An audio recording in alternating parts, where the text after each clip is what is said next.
Cuando tú quieras. Hazme Estamos la pregunta. con Alberto Vázquez Figueroa, que es conocidísimo escritor. Es el escritor posiblemente más leído en España, y además dicen los libreros y los especialistas en los libros que en los diferentes aspectos de la sociedad. ¿Por qué cree don Alberto Vázquez Figueroa que se produjo la Guerra Civil Española? Por un exceso de ambición, como todas las guerras, sean civiles o no. En el caso fue una ambición de unos determinados poderes fácticos y de unos poderes económicos que veían amenazada su preponderancia.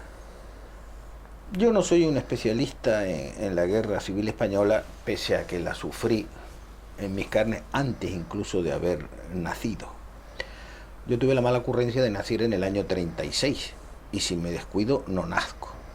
Mi padre era el ingeniero jefe de telégrafos en Tenerife, que fue donde se dio el golpe de Estado. Y claro, lógicamente, como en aquel tiempo toda la transmisión era a través de telégrafo, a la primera persona que metieron en la cárcel el 18 de julio del 36 fue a mi padre. Yo nací unos meses más tarde, en octubre. En el 18 de julio metieron en la cárcel a mi padre, a mis tíos, a mi abuelo, a toda mi familia. Varios de ellos estuvieron condenados a muerte. Uno de ellos, mi tío, estuvo 7 años en prisión.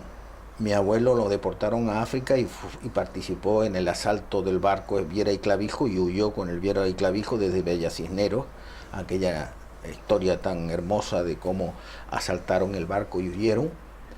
De ahí mi abuelo fue a Dakar, de Dakar volvió a España por la zona republicana y luego pasó toda su vida exiliado en México.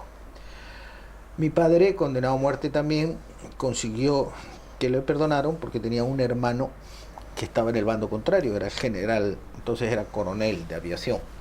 Gracias a eso le perdonaron. Y hay una anécdota que hace poco me contó un señor que encontré en Tenerife, que me dijo, mira, yo vivía durante la guerra enfrente de la casa de tus padres, que tu padre ya estaba en la cárcel y entonces vivían en esa casa tu madre, tu hermano, que tendría 4 años, y tu abuela. Y un día se presentaron delante de tu casa, que era frente por frente, un montón de guardias de asalto, con sus fusiles y tal, y tocaron a la puerta.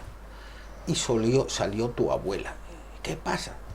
Dijo, no, que tenemos noticias de que aquí hay una reunión terrorista, o sea, una reunión de revolucionarios, o como se llamaba en aquel tiempo. O sea, que déjenos entrar. Y tu abuela, que era una mujer muy cachazuda y muy tranquila, abrió la puerta y estaba tu madre dándote el pecho. Y dijo, esta es la reunión clandestina que ustedes se refieren. Eso me lo contaron hace poco. Mi primer conocimiento de mi padre fue en el barco. Yo, claro, no me acuerdo, yo tendría 8 o 9 meses en el barco en que a mi padre lo llevaron esposado con la cabeza rapada y estábamos mi madre, mi hermano y yo esperándolos y nos deportaron a Marruecos. A mi padre le quitaron la carrera de ingeniero, que no pudo ejercer hasta 20 años más tarde. Y cuando llegamos a Marruecos, pues con una mano delante y otra detrás, mi padre de ingeniero, que era de telecomunicaciones, se tuvo que dedicar a limpiar máquinas de escribir, ir por las tiendas limpiando máquinas de escribir. Pero a pesar de eso consiguió salir adelante, pero era un hombre muy capacitado y con gran amor a la familia. Pero, bueno, salimos adelante, pero realmente mi madre, por el hecho de encontrarse con 20 y pico años, embarazada, con su marido condenado a muerte, su padre condenado a muerte y sus 2 hermanos condenados a muerte, todo aquello le afectó mucho psicológicamente. Y luego vivió toda su vida en tremendas depresiones y una situación que acabó cuando yo tenía 9 o 10 años, muy, muy trágicamente. De hecho, esa tragedia de mi madre, mi padre cogió automáticamente del disgusto lo que entonces se llamaba una tisis galopante, una tuberculosis, que le obligó a estar 6 años en un sanatorio antituberculoso. Y entonces a mí con esa edad me mandaron a vivir al desierto del Sahara. Esta foto que estoy aquí con mi tía, con unos tíos, muy buenas personas, un hermano de mi madre y su mujer, que era el administrador civil de un fuerte militar en el desierto, el famoso Tarfaya. Esta es mi tía y ahí pasé yo pues el resto de mi juventud hasta los 16 años, en que ya a mi padre un poco después le devolvieron la carrera y ya pude volver a Canarias y a empezar a hacer la vida de una persona normal, una persona que desde que tiene unos meses ha sido deportado primero a Marruecos, luego al desierto y ha tenido toda su vida. Por eso te digo que para mí la guerra civil, sin yo haberla sufrido, digamos, por edad, la sufrí en mis carnes desde 4 meses antes de nacer hasta los 16 o 17 años. Incluso posteriormente, porque como periodista también sufrí las consecuencias de lo que era la censura franquista y todo este tipo de cosas. Por fortuna, una de esas cosas las ha pasado. Yo fui luego muchos años corresponsal de guerra, estuve en muchas guerras con compañeros tuyos de televisión, mucho tiempo en Televisión Española, en La Vanguardia. Y cuando la gente me preguntaba o me pregunta, ¿cómo es posible que todas esas guerras y todas esas calamidades que yo viví de mayor no me afectaran, no me hayan convertido en una persona, digamos, mentalmente desequilibrada o alcohólicos como acaban muchos, o con traumas psicológicos? Yo siempre digo que después de haber pasado la infancia que yo pasé, todo lo demás es chiste. Ya como el niño que se vacuna de pequeñito, ¿no? O el gitanillo que se cría entre la basura. Si sobrevive a eso, ya sobrevive a todo. Esa es mi experiencia de la Guerra Civil Española, amarga experiencia. Pero bueno, también pienso, si mi vida hubiera sido la de un chico normal en Santa Cruz de Tenerife, me hubiera criado allí, pues ¿qué hubiera sido? Pues quizás arquitecto como quería mi padre, o como yo hubiera sido el peor arquitecto del mundo. Siempre soñé con ser escritor, y para ser escritor, del tipo de escritor que yo quiero ser, necesitas todas esas vivencias. Necesitas el desierto, te necesitas haber sido luego buceador con Cousteau, necesitas haber sido luego cazador, necesitas haber sido corresponsal de guerra, necesitas haber vivido y contar lo que has vivido, porque si no te tienes que limitar a contar pues cómo era Santa Cruz de Tenerife o cómo era. En parte de esa muy densa y profunda obra literaria hay una admiración, hay una proyección hacia lo que significa América, la América española. De alguna manera, el conflicto de la guerra civil tiene un origen en la historia desproporcionada de ese país situado en el Atlántico, que emprende nada más y nada menos que la conquista de todo un continente. Bueno, tiene un reflejo en cuanto pasamos de ser una gran potencia en América y desaprovechar esa potencialidad que teníamos en América, que habíamos conseguido ser, digamos, los padres de 20 naciones, a que una serie de políticos totalmente ineptos, como han sido el 99% de los políticos españoles, y siguen siéndolo, perdieron esa ocasión de haber unido más con América. La prueba está en que, por ejemplo, ningún rey español puso nunca los pies en América hasta el actual. Ningún político importante, ningún gobernante español puso nunca el pie en Hispanoamérica, a pesar de que era un mundo fabuloso que habíamos creado. Ahí se creó de pronto una separación Y nosotros que dependíamos mucho de América, de repente nos separamos totalmente de América y nos hundimos, nos quedamos totalmente hundidos. Ese hundimiento a través del siglo XVIII y XIX llegó a la situación del siglo XX y de la quiebra total entre una miseria que había y unos ricos que habían seguido manteniendo su prepotencia, una minoría. No soy un experto en el tema, yo soy un experto, o no me considero, bueno, considero que sé bastante sobre el tema de Latinoamérica y de la conquista y del mundo latinoamericano actual, pues por ello he vivido 14 años allí.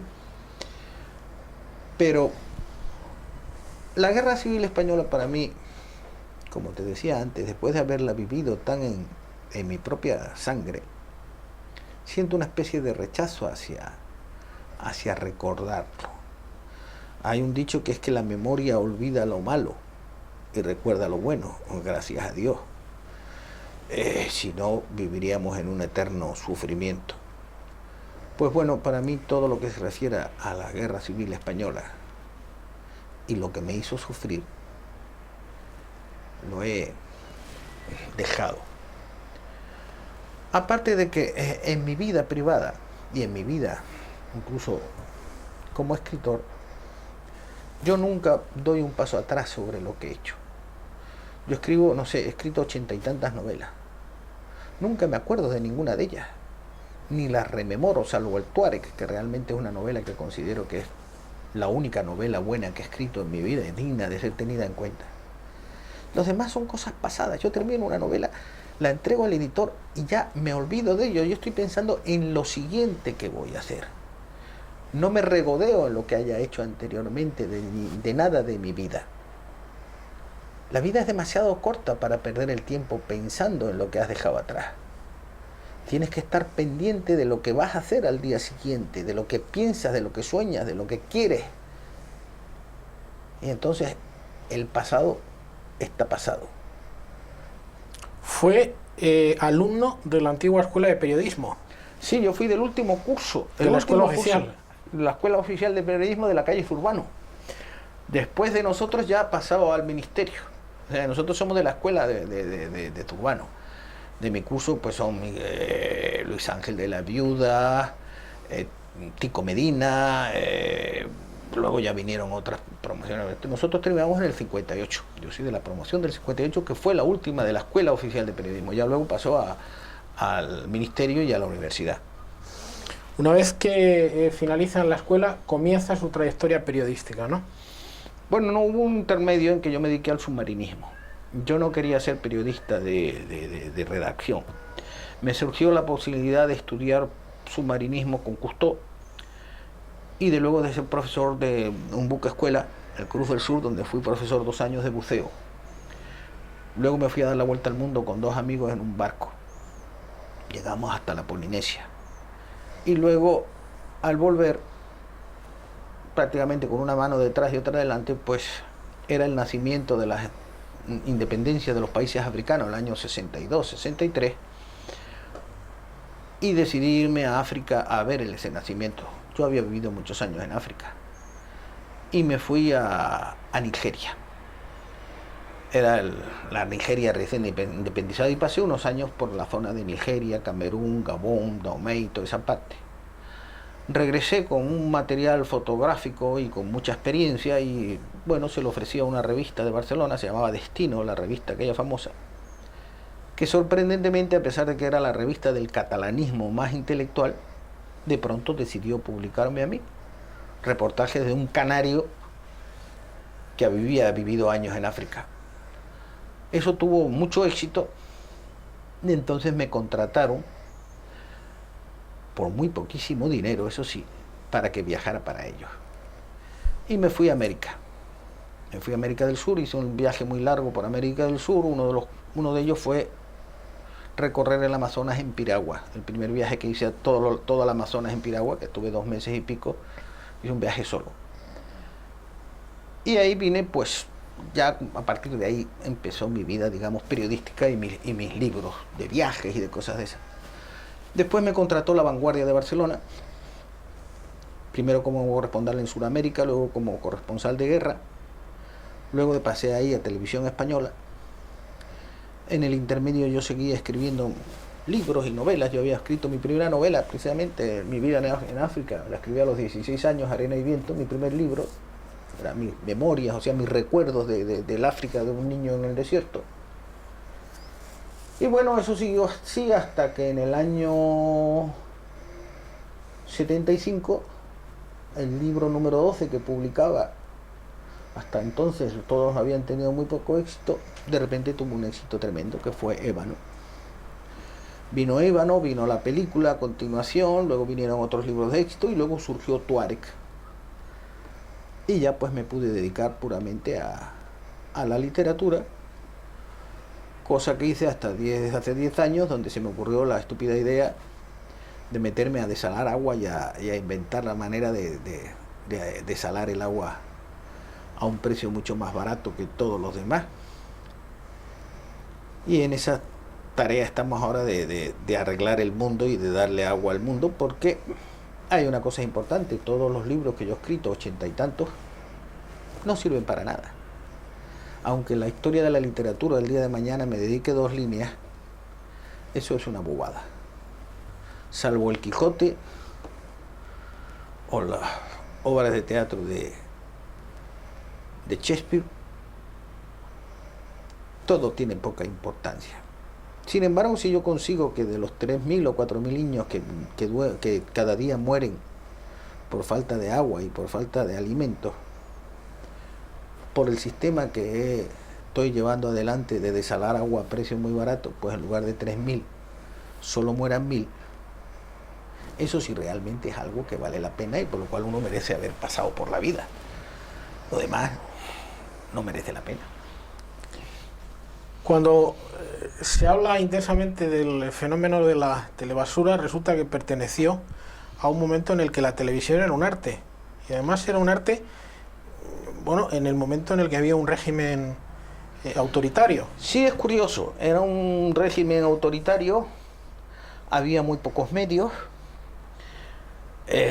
Trabajábamos con unas cámaras muy primitivas. Recuerdo que una vez en el Amazonas se nos cayeron todas las cámaras, se nos volcó la piragua, se nos cayeron las cámaras al agua y perdimos todo lo que llevábamos.